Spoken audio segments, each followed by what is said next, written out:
Hey guys, Jack Peach here, and I'm back with another YouTube video. And on today's video, I'm going to be explaining to you what 6 months on the road taught me about women. So if you're intrigued to hear about these lessons and how you can apply them to your dating life, stick around because we're going to get right into it now. So before I get into these 3 lessons I learned on the road while traveling in Asia, I want to give you a little bit of backstory about why I even went solo traveling. See, when I was 22, I just finished up my master's degree and I still wasn't quite ready to join the real world. And I thought another 6 months traveling, well, it means I don't have to get a proper job for a little bit longer and I can have some fun experiences while I'm still young and single. And I'll be honest, I wasn't particularly happy with where I was in life either. I'd always lived in the same city and I thought this was just a great way to go out and expose myself to the world. So I booked a flight, I went to Asia, and 6 years later I never returned. I'm still here because when I was out there, I learned these lessons about women and I met my now wife. So what are these 3 lessons? Well, the first lesson that I learned about women is that your environment really does matter when it comes to meeting women. The second lesson I learned is that masculinity is experience. And I'll explain what that means later. And the third lesson I learned is to expose yourself. And no, I don't mean public indecency, okay? I mean it in you need to get out into the world and do something. So, without further ado, let's get into these 3 lessons. Now, the first lesson I learned while traveling on the road about women is how important your environment is. Now, this may seem obvious, but when I was traveling, this really came to the forefront of my mind because even when I was in different countries in a traveling environment, I would meet different kinds of people. I would meet different kinds of women. For example, in India, I met a load of British people, a load of Americans. Whereas when I was in Indonesia, I met a lot of Dutch people and didn't meet a single Brit or American the whole time I was traveling there. So even within certain communities, when you go to different places, you're going to meet different kinds of people. And this is really important if you're single. Why? Well, if you're single and you're looking to find a relationship, there's always 3 obstacles that you need to overcome. And I'll keep banging on about these. I'm sure you'll hear me talk about them again in the future because they're so important. But the first of these is you need to meet more women. And particularly, you need to meet different kinds of women. The second one is you need to be able to connect with these women so that, when you meet them, you can actually get dates, etc. And the third is that you need to make sure that you're not self-sabotaging these relationships. And when I was traveling, when I was in new environments, I was meeting way more women and I was meeting different kinds of women. Because this is really important because a lot of guys don't meet the kinds of women they want to be with. And it was the same for me. When I was back home, back in England, I was visiting the same 3 bars every weekend, going to the same 2 clubs every weekend with the same group of friends in the same environment, and guess what? I met the same kinds of women every weekend. And these were the kinds of women that I didn't want to settle down with. They were party girls, a lot of students who were not ready to settle down. And once I went traveling, it was completely different. Every day I was in a new location. Every day I was alone and I was forced to talk to new people. I wasn't having a friendship group that I could just settle in with and stay comfortable with. And most of the other people traveling were young and single. There was couples too, but the demographics in general were young and single. And as a result, I met and connected with a huge amount of women over this period, all different kinds of women. And including, in that time, I met my now wife, which tells you how important it is to just go out there and meet different kinds of women. Now, obviously you don't need to go solo traveling to do this. This is a very extreme example, but what you can do is you can branch out and go to new locations. Stop just going to the same places to try and meet women. Stop just relying on online dating. You can go alone. So you have to talk to people. You're not sitting in that safety net of your friends. And pick places which are populated by young women, women in their 20s, single women. You're not going to meet your future wife going to a rugby club. We have to pick these demographics.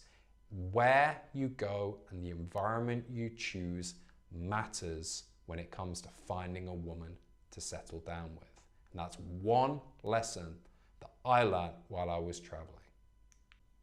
Now, the second lesson I learned while traveling on the road about women, sex, and society is more about men, actually.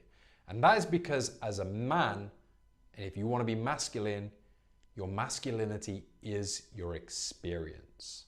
And no, I don't mean this in a sexual experience way. Obviously that helps. If you're good in bed, it's very important as a man.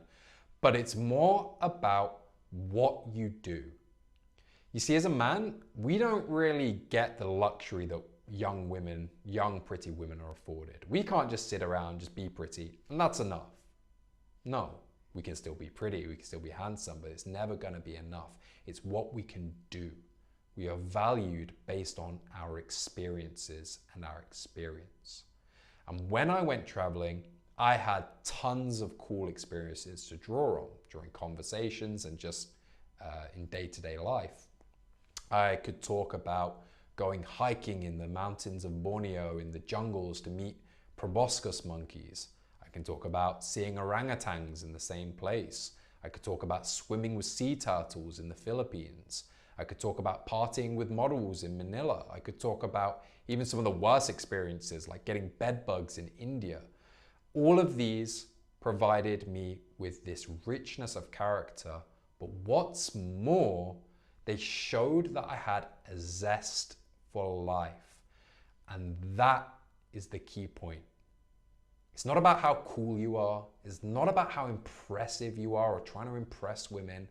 It's about having this spirit, this energy to you, which goes out and it penetrates the world. As a man, we need to be able to do that because nobody cares about who we are intrinsically. We can't play the victim and just, this is just how I am. My life's been hard and you should just love me for who I am. That's not how it works, unfortunately. We have to be out there. We have to have energy. We have to bring something and offer something to the world. And that doesn't have to be financial. It doesn't have to be muscular. It can be energy. Women are attracted to this kind of energy in men. And it makes connecting with them a whole lot easier.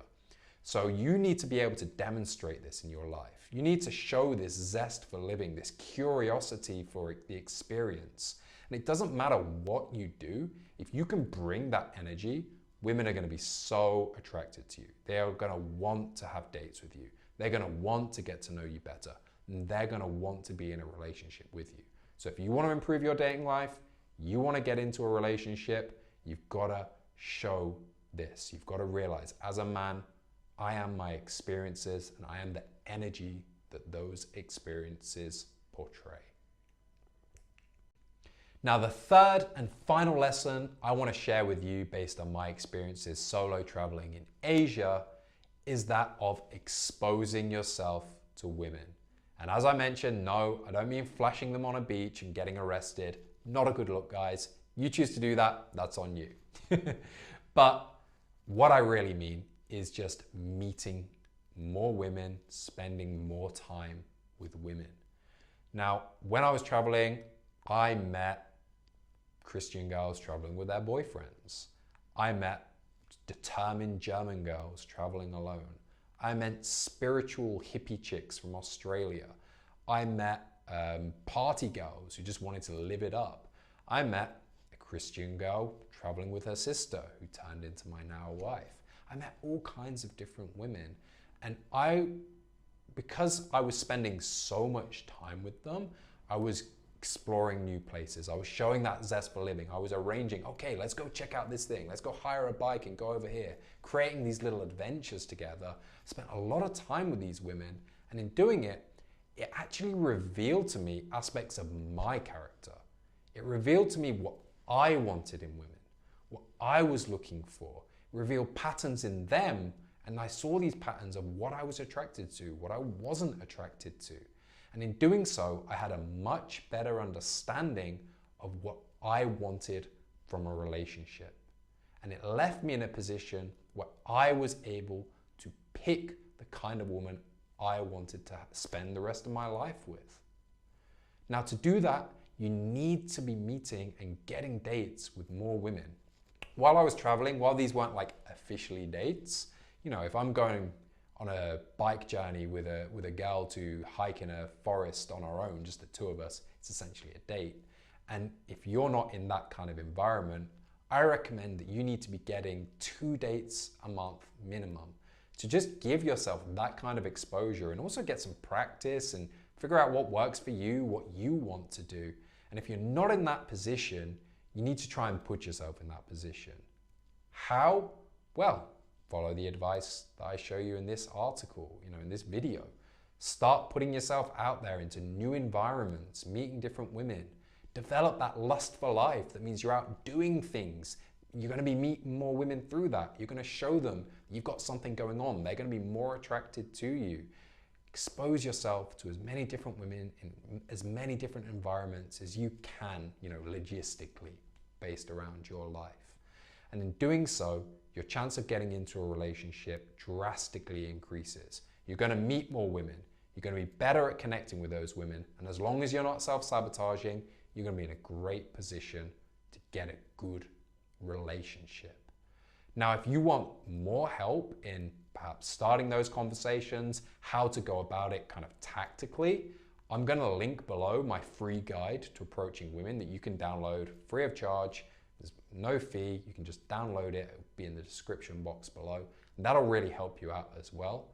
And I'm really curious as well. I'd love to know, have you been traveling on your own? Have you had some good travel experiences? What did you learn if you did go traveling on your own? Share it with me in the comments below. I'm going to be way more active in responding to comments and communicating with people here than I am on Twitter nowadays. I've got a bit jaded to Twitter, I'm honest. It's one of the reasons I'm branching out onto different platforms. And I would just love to kind of start that discussion and get to know you a bit better as well.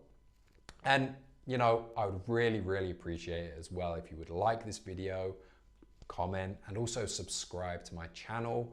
It will really help me conquer the YouTube algorithm gods and help me be able to expose myself to more people and also incentivize myself to put more time into creating high quality content on this channel, improving my skills as well. When I see growth, obviously it's going to make me more incentivized to do it. So if you do like this content, you want me to produce more of it, please do that. Please like, please comment, please subscribe. It really, really helped me out. But for now, I hope these tips help you. I hope you enjoyed this video and it will help you get the kind of relationship that you deserve. But for now, I want to say I'll see you next time. Jack out.